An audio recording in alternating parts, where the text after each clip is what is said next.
Today we will be discussing how long you have to wait at the AAT. At Mandeville Migration, we help you stay in Australia after you've had your visa refused. So once you've applied to the AAT, there is usually a very long wait. And it is unfortunate. However, there are some benefits to this. It does mean that you can wait in Australia while you are applying to the AAT.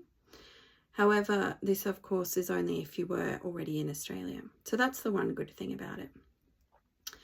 And the other good thing about it is, depending on why your visa was refused, it does mean that you can be working on those things while you're waiting.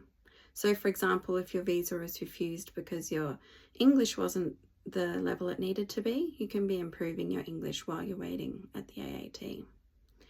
So as you can see here, this diagram or this table shows exactly how long waits have been at the AAT within the time between October 2023 and March 2024. So it shows that 50% of cases are finalised within those number of days and 95% of cases are finalised within those number of days. So as you can see, in general, protection case visas do take longer at the AAT, and it gives you a summary of those different types of visas there. So for example, 50% of partner visas were finalised within 1,379 days, and 95% of those visas were finalised with 1,524 days. So it is a long time. In total, for non-protection visa cases, it's almost 2 years for at least half of the visas to be finalised at the AAT, and 4.5 years, 95% of those cases are finalised at the AAT. And then of course, once the AAT has done their bit, they then send it back to the department, and you will have to wait a little bit more while the department does their thing. Although usually that part is fairly fast. So the AAT, it is a long slog.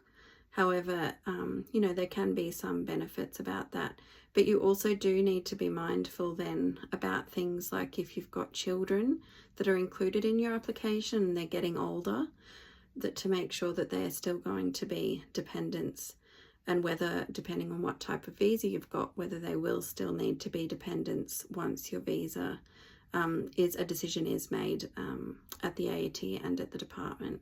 So that's something to consider.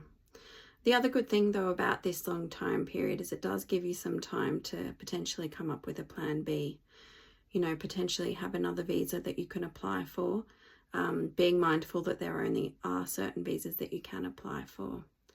And so if you would like any information about the AAT, I've done a guide that you can download for free in the link below.